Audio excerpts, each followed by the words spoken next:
brother, we've talked about the stage. We've talked about wellness and health and work. It's time to go where the love is. Shut the fuck up.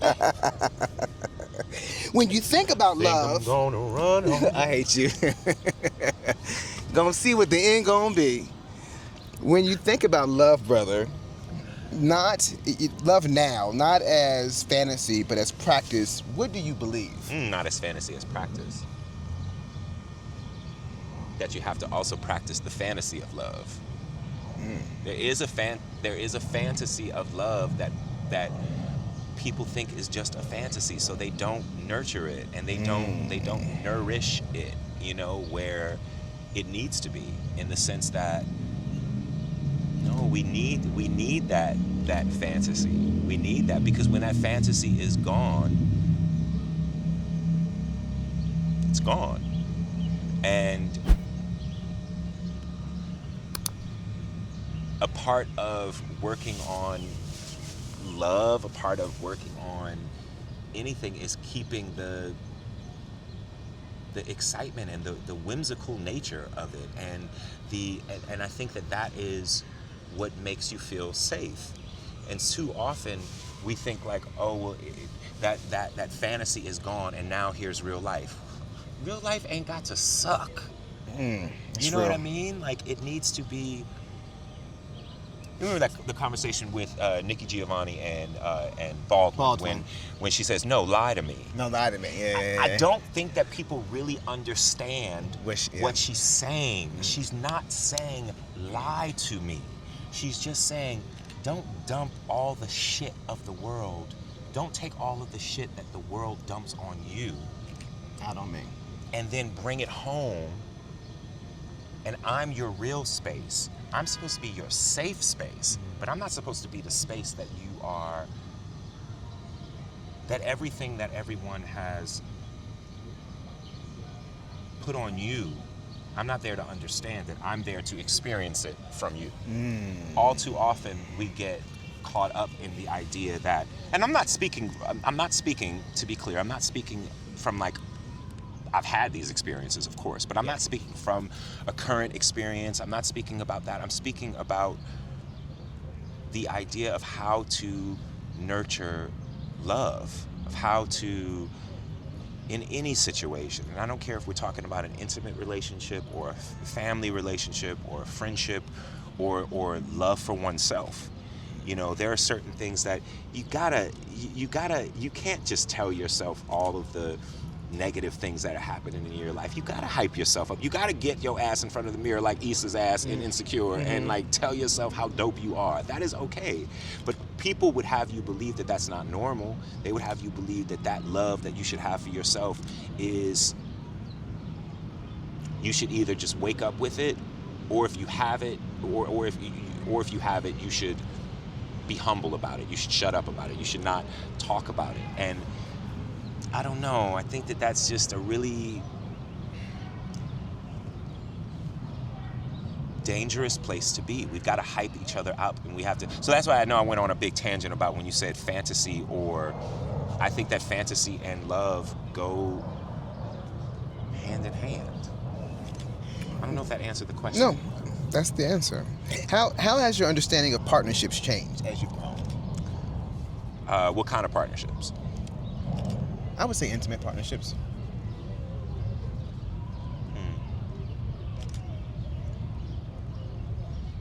That everything that we do is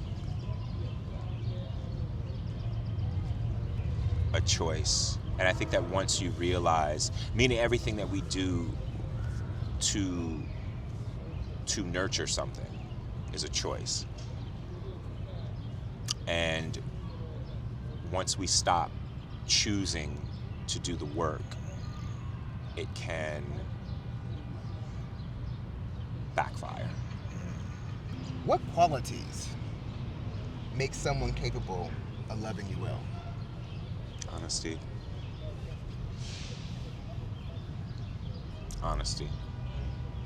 Important quality.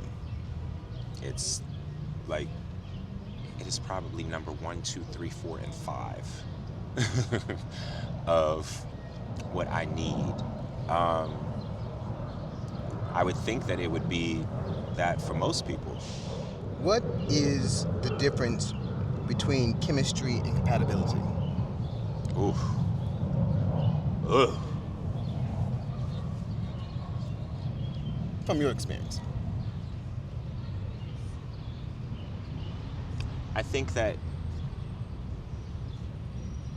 chemistry obviously is the way that, you know, you connect with someone. It's how they make you feel, how you make them feel, how all of those cute little things and those beautiful, deep things. But both chemistry and compatibility honestly can be faked in the beginning. But I don't think that compatibility can be faked for very long. You know, if we're all being honest with ourselves. And so, yeah, like we were talking about, like, love is not enough. Mm-hmm. Love is not enough. Love is so important, but it's not enough. Because just because I love you doesn't mean that I'm going to cherish you in the way that you need to be cherished. And also, just because I love you doesn't mean that I'm going to love you the way that you need to be loved. Mm-hmm. You can't love somebody the way that you want to love them. You got to love the way that they need to be loved, or you don't need to love them. Or it's not going to be. You know? Yeah. Because everybody has something. Everybody has some sort of trauma or something that they've been through, or, you know, just, or even if it's just ways in which they feel about themselves. And it's not your job to come in and just clean all that up, but it is your job not to add on to it, not to pile on to it. I don't really know what the difference is between chemistry and compatibility. I think that it's for each person to decide for themselves. I know for me, I can't have one without the other. And one doesn't mean that the other is going to be. It's really good. I want to get into a conversation we have a lot. The ingredient conversations. Because you have a philosophy. Well, I firmly believe in monogamy. I really do. And I think that, listen, I want to be clear. I respect every single person that has a relationship in which they have made the choice to make their own rules of what it is and what it can be. But I also think that I respect those relationships that no matter what you're doing, you're honest with each other. But most times people, even the ones where they're like, oh, you know, we know what we're doing. It's like, did you say you were 5 people, bitch? You really with 11. So just making sure that the honesty thing is not one-sided. You know, that you're not preaching it because it's what you want for yourself, for your partner to be, but you're not practicing it yourself. So, for me, monogamy, so I just want to make it clear, like, there is no judgment. It's just for me, what I want, you know, for what I need to keep me happy and wanting to touch on you is knowing that ain't nobody else touching on you. Right. You know, and if that makes me territorial and is point that part. You know what I mean? And I remember you saying, what'd you say? When I argue about monogamy for me, what do you say? Oh God, I was saying that I said I can't eat the same thing every day. He for the rest of my life. He said, brother, do you really think you really are okay with eating the same meal every day? And my response was, no, I'm not okay with eating the same meal. But I'm not eating the same meal because I'm a chef. Okay? So if you give me the ingredients, I'm going to make you a different meal every single night. Yes. So if you tell me, if you came to me and you said, you can only eat chicken and salad for the rest of your life, I'm going to be like, I'm not sure about that. But if you come to me and you say, so here's what we're going to do. For the rest of your life, I'm going to give you some chicken breasts. I'm gonna give you some lettuce, some bell peppers, some cucumbers, some sweet potatoes, some pepper, some Creole season, whatever. You giving me ingredients. We're not eating the same meal every single night. We're gonna have a good time. We're gonna have a good time. And so it's about the ingredients, not the dish. So that's where I come from with monogamy. But I was also raised in a family where it's like that was number one.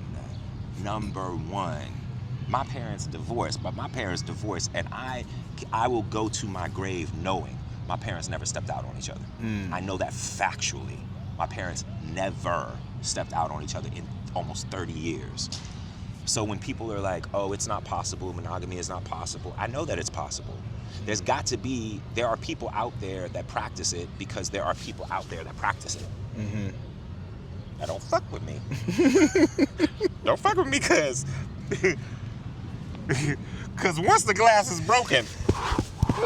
But it's about the ingredients. It's not about the dish, it's about the ingredients.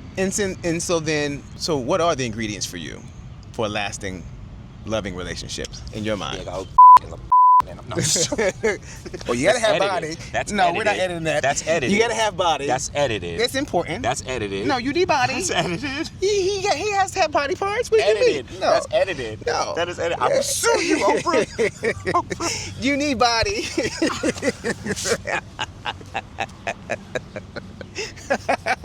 You gotta have body. Okay, so we know you had a body. Okay, attraction to be there. I don't know but what else? you're talking about. You gotta have.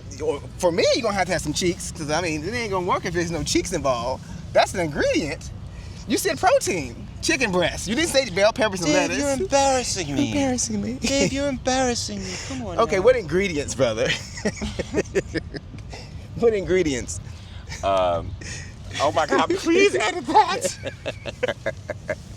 What are the ingredients, brother, to a happy, lasting, loving relationship for you? What you know? Ask me in 14 years. Oh, child. Every last one of y'all looking like a big bag of money. Shake it bag, shake it fast, you looking like a bag of money. Hey, hey, shake it bag, shake it fast, you looking like a bag of money. Hey, hey, shake it bag, shake it fast, you looking like a bag of money. Shake it bag, shake it fast, you looking like a bag of money. Shake it bag.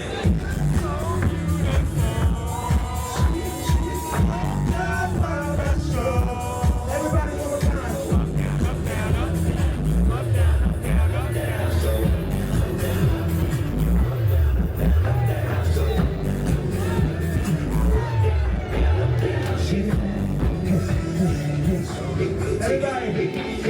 give it up for Kai. Give it up for Chris. Give it up for Chris. And the lady, the baby sister of the blue sweater, all the way from Brixton. Hey, hey, hey, Hollywood, where you at, baby? Where you at? Hollywood. Yo, my choreographer is single, and he needs a man. I'm Jussie Smollett. Thank you so very much. So glad to be here. Thank you. I will see y'all next time.